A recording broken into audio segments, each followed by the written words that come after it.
기도의 끈을 놓지 마세요라는 제목으로 말씀에 은혜 나누고자 합니다. 2025년이 얼마 남지 않았습니다. 이제 딱 한 달 남았습니다.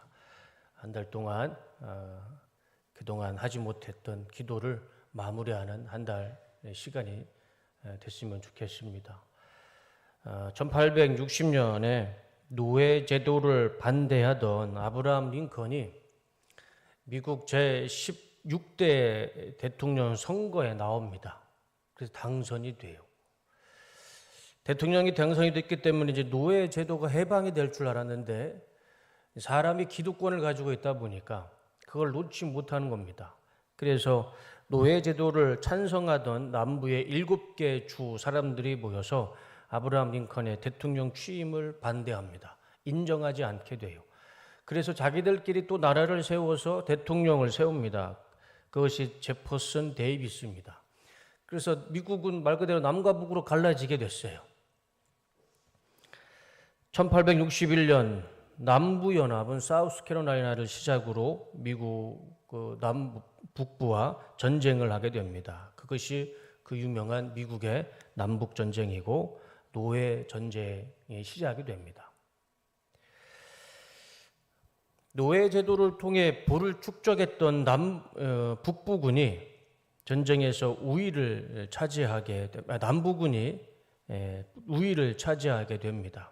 그래서 주 정부를 이끌고 있던 이 아브라함 링컨은 아무것도 할 수가 없었습니다. 그래서 심지어 이 아브라함 링컨과 정부군을 지지하던 이 북부 시민들도 마음이 바뀌었습니다. 우리가 이렇게 전쟁에 지느니 차라리 우리도 노예 제도를 찬성하고 같이 연합합시다.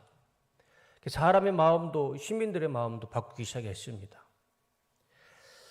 아브라함 링컨은 정말 아무것도 할 수가 없는 상황에, 무기력한 상황에 그가 할 수 있는 것은 오직 하나, 이 전쟁의 승리를 위해 하나님 앞에 기도한 것밖에 없었습니다.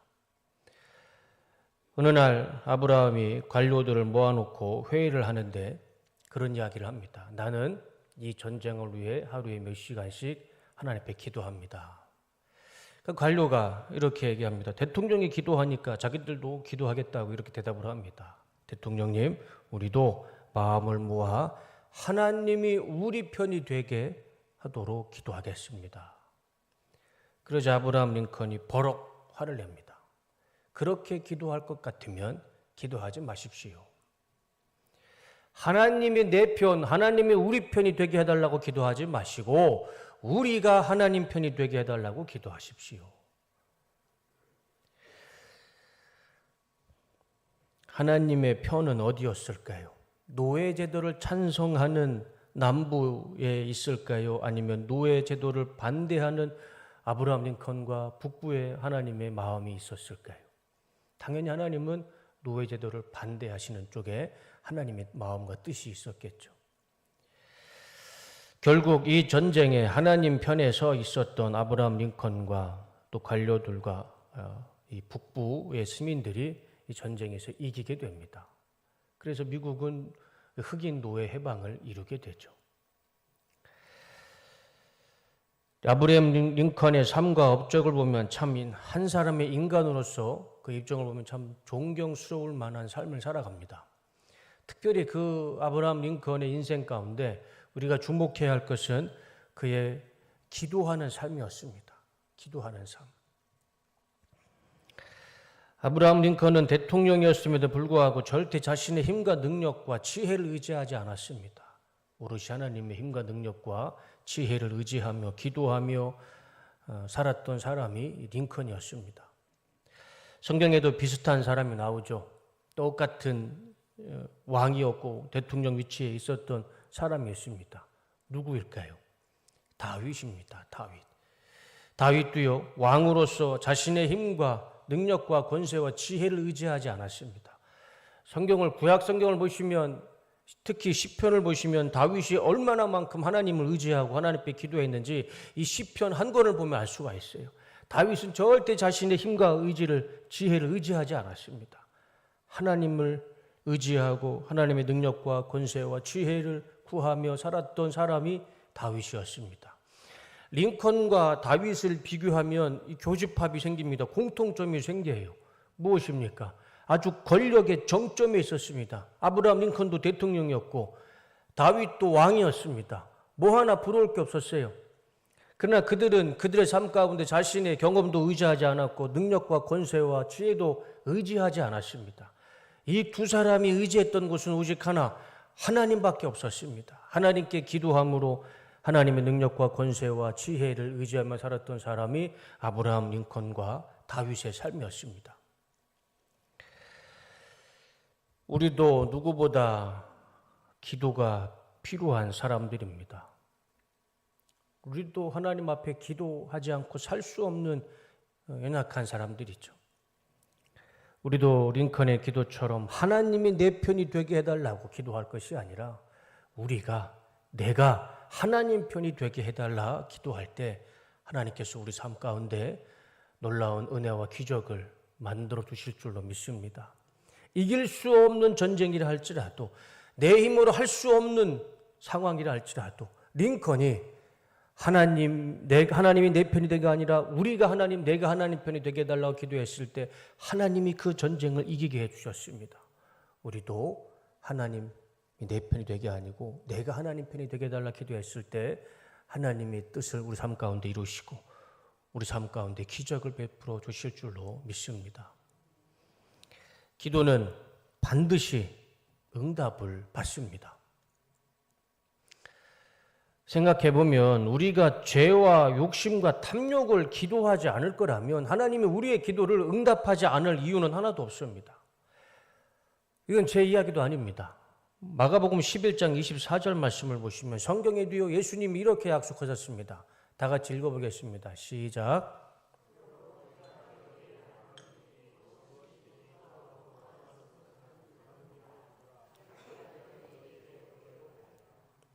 예수님이 말씀하셨어요. 믿고 구하는 것은 어떻게 생각하라고요? 받은 줄로 알아라. 믿고 구하면 내가 주겠다. 기도하면 하나님께서 응답해 주실 줄로 믿습니다. 그래서 오늘 본문을 보면 예수님께서 기도하는 방법 두 가지를 말씀해 주십니다. 그래서 이 두 가지 예수님이 가르쳐 주시는 기도하는 방법 이 두 가지를 우리 삶 가운데 실천하며 살아갈 때 하나님께서 우리의 기도를 들으시고 응답받는 삶을 살아갈 줄로 믿습니다. 하나님이 내 편이 되는 게 아니고 우리가 하나님 편이 되게 하는 기도 그 두 가지를 말씀을 통해서 생각해 보고 그 말씀대로 순종하며 살아가길 원합니다. 첫 번째는 기도를 위해 구별된 장소를 만들어야 됩니다. 무속인들이나 불교의 승려들을 보면 그들은 특별히 기도하는 명당 자리를 찾아다닙니다. 왜 그럴까요? 그냥 아무 데서나 기도하면 되지 않겠습니까?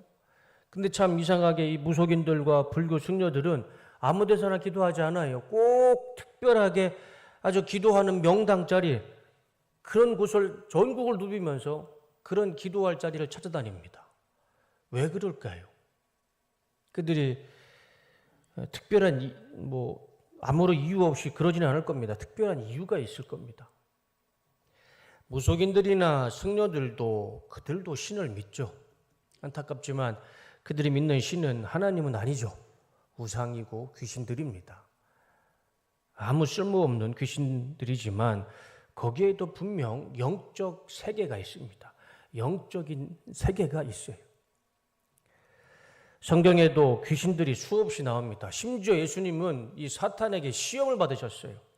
그리고 성경에 보면 사복음서를 보면 예수님이 귀신과 대화하는 장면도 나옵니다. 우리가 성경을 제대로 본다면 우리는 마귀와 귀신을 부인할 수 없습니다. 성경에도요 마귀도 나오고 귀신도 나옵니다. 이 영적인 세계가 분명히 있습니다. 우리가 영적 전쟁이라고 했을 때는 두 개의 이 적들이 있습니다. 그 두 개의 적을 이겼을 때 우리는 진정한 영적 전쟁의 승리를 이룰 수 있죠. 첫 번째 적이 무엇일까요? 첫 번째 영적 전쟁에 우리가 싸워서 이겨야 할 적은 밖에 없습니다. 우리의 적은 내 안에 있습니다. 나를 이기는 것이 첫 번째 영적 전쟁에 이기는 첫 번째 승리하는 방법입니다. 나를 이기지 못하면요, 아무것도 할 수가 없어요. 영적 전쟁에서 승리를 하길 원하신다면 죄에 오염된 내 자신을 이기셔야 됩니다. 내 자신을 하나님 앞에 끌고 와야 돼요. 그게 영적 전쟁의 첫 번째로 승리하는 비결입니다. 죄에 오염된 내 자신에게 지면 이거는 영적 전쟁에서 이길 수 있는 방법과 길도 없습니다. 두 번째가 바로 마귀 사탄과 귀신들의 유혹과 그 두려움에서 이기는 것이, 그것이 영적 전쟁에 이기는 것입니다. 무속인들과 성도들도 똑같습니다. 그들도 영적 전쟁을 합니다. 첫 번째 그들이 첫 번째 영적 전쟁의 대상이 누굽니까? 그들 자신이에요. 특히 무속인들은 어떻게 기도합니까? 새벽에 일어나서 몸을 깨끗이 씻고, 그것도 뜨거운 물로 안 해요. 냉수로 샤워를 하고 자기가 믿는 신 앞에서 기도를 합니다. 그 장소에 가서. 그들도 우리와 똑같이 신을 믿습니다. 우리는 하나님 편에 서서 귀신들과 대적을 하지만 그들은 반대예요. 귀신 편에 서서 하나님을 대적합니다. 누가 이길까요? 그 전쟁은 뻔하죠. 그들은 절대 영적 전쟁에서 이길 가능성이 없습니다. 어떻게 하나님을 대적하는데 이기겠습니까?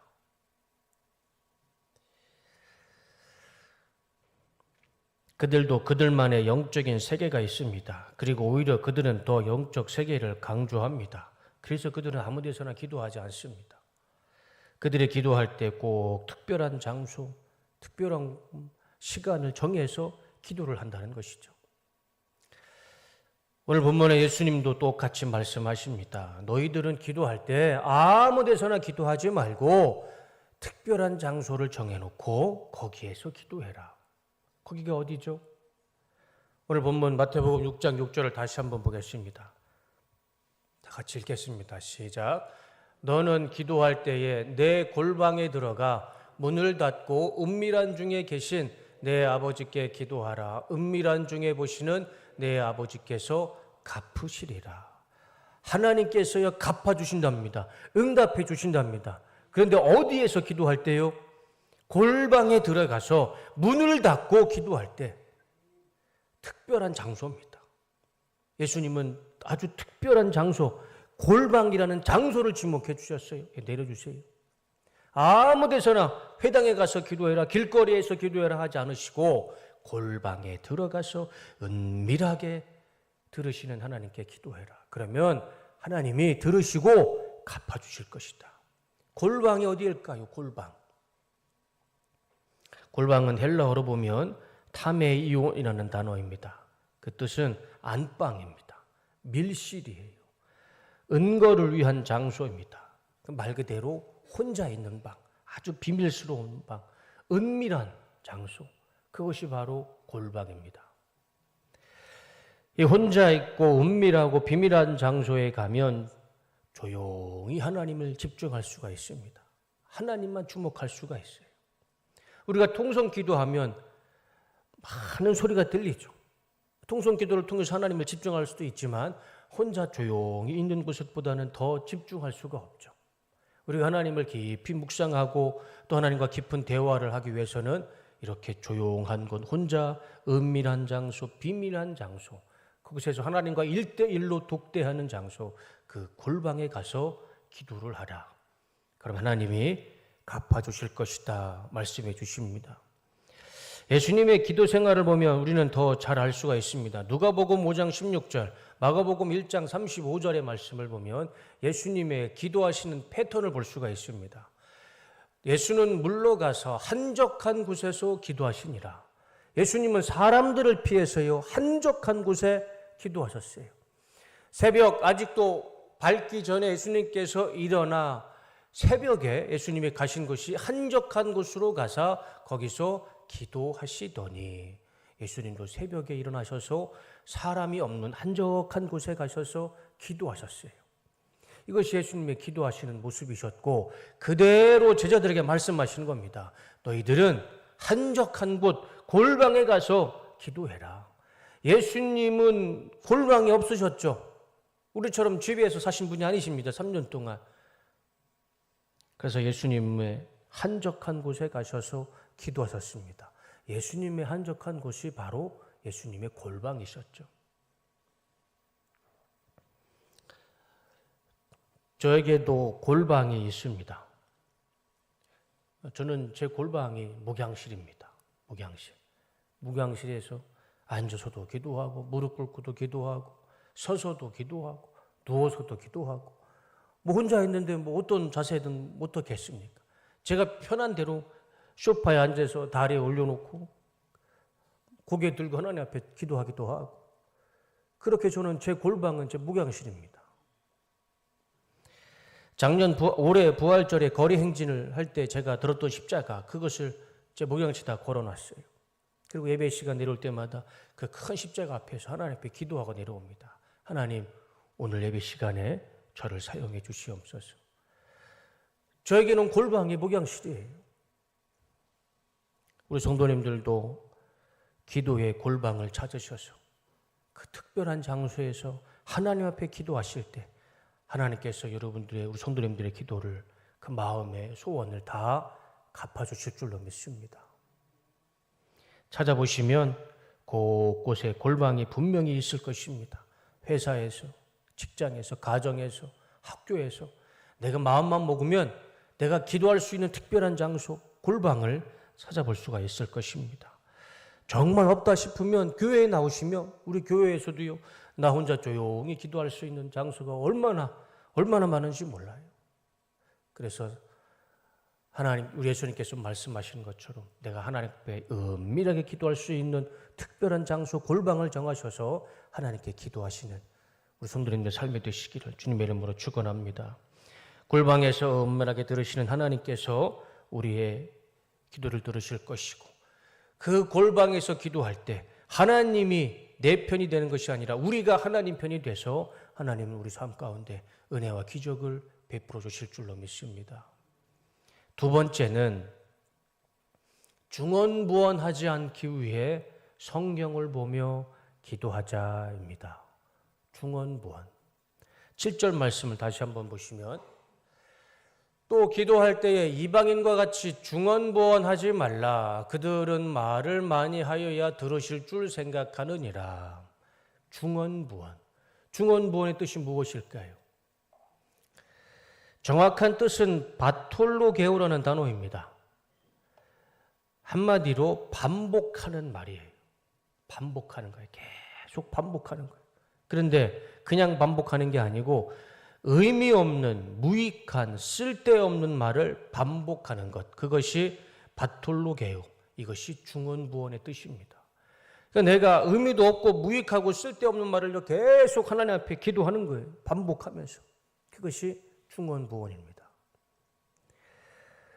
우리가 혼자 골방에 들어가서 기도할 때 정말 아무 의미도 없고 쓸모도 없고 무익한 말을 계속 반복하면서 하는 것, 그것이 바로 중언부언이고 예수님은 그런 기도는 하지 마라, 그렇게 말씀해 주시고 있는 것이죠.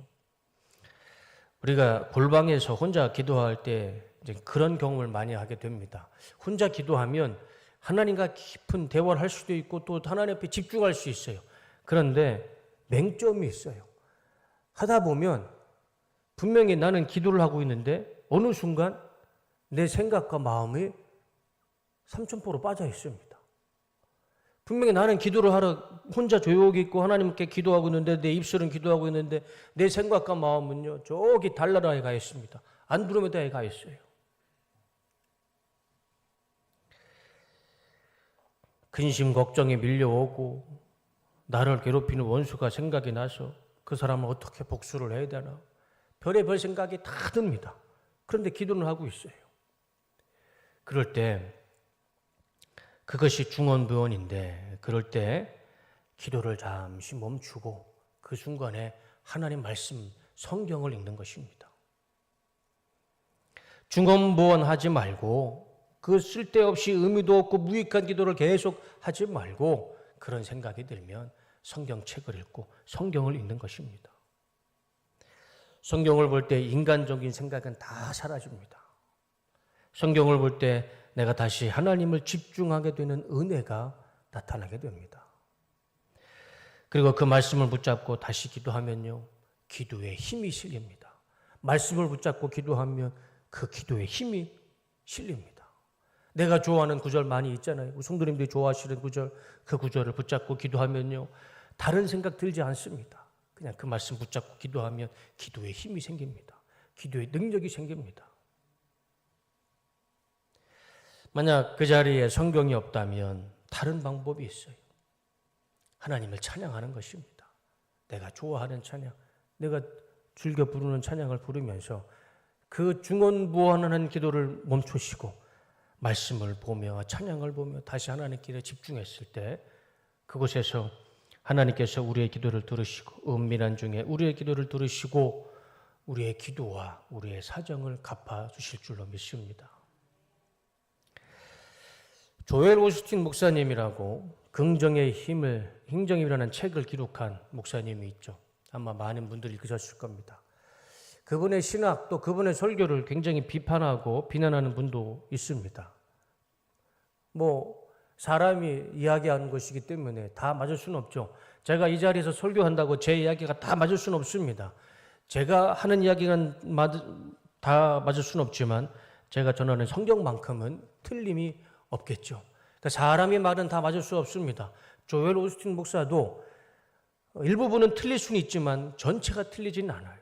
그런데 이 조엘 오스틴 목사가 쓴 이 긍정의 힘이라는 책을 보면 자기가 왜 긍정의 힘을 주장하는지, 왜 믿음이 생기고 말씀의 힘이 생기는지 그 시작점을 설명해 줍니다. 왜 이 책을 기록을 하고 이 전 세계적으로 베스트셀러가 됐는지 그 이유를 설명해 줍니다. 1981년 조엘 오스틴의 어머니 돌로레스 오스틴이 암에 걸립니다. 그냥 암에 걸리는 게 아니고 간암 말기가 돼서 발견이 돼요. 병원에서는 몇 주밖에 살지 못한다는 진단을 받았습니다. 간암 말기면 당연하죠. 시한부 인생이 된 거죠. 그런데 이상하게 어머니는 몇 주가 지나도록 돌아가시지 않는 겁니다. 결국에는 이 돌로레스 오스틴, 이 조엘 오스틴 어머님이 병원에서 몇 주밖에 살 수 없다라고 시한부 판정을 했는데 이 어머니는 그 간암 말기를 다 치유하고 회복해서 완치 판정을 받게 됩니다. 어떻게 이런 기적이 일어났냐면 이 돌로레스 오스틴, 이 조엘 오스틴 어머니가 병원에서 자신의 상태를 듣게 돼요. 그러면 보통 실망하고 좌절하고 죽음을 기다리면 삶을 정리할 텐데 이분은 그러지 않았어요. 오히려 의사와 의학의 힘을 버렸습니다. 그것을 버리고 집에 돌아와서 말씀의 힘, 믿음의 힘, 기도의 힘을 붙잡기 시작한 겁니다. 그래서 성경 구절, 자기가 좋아하는 성경 구절, 그리고 치유와 회복에 있는 하나님 말씀, 그 약속의 말씀을요, 집 구석구석에다가 다 붙여놓은 겁니다. 냉장고 앞에도 붙여놓고 TV 앞에도 붙여놓고 자기가 보는 거울에도 붙여놓고 화장실에도 붙여놓고 아주 온 집안에 성경 구절 하나님 말씀을 다 붙여놓은 겁니다. 눈만 돌리면 하나님이 고쳐주시겠다는 치유의 약속의 말씀, 기도를 들어주시겠다는 약속의 말씀들을 눈으로 볼 때마다 그 말씀을 읽고 선포하는 겁니다. 하나님은 내 병을 고쳐주신다. 그 약속의 말씀을 붙잡고 기도했을 때 하나님의 약속을 붙잡고 기도했던 그 돌로레스 오스틴 목사님 사모님이셨어요. 그 사모님에 있었던 간암 말기가요 깨끗하게 치유가 됩니다. 어렸을 때부터 그 조엘 오스틴이 그 과정을 옆에서 다 지켜본 거예요. 조엘 오스틴이 그 모든 과정을 보고 어머니가 말씀의 힘, 믿음의 힘, 기도의 힘으로 이 간암 말기를 극복하고 하나님께서 치유하시는 그 기적을 보고 그 어린 오스틴 마음 가운데 믿음이 생겼던 거예요.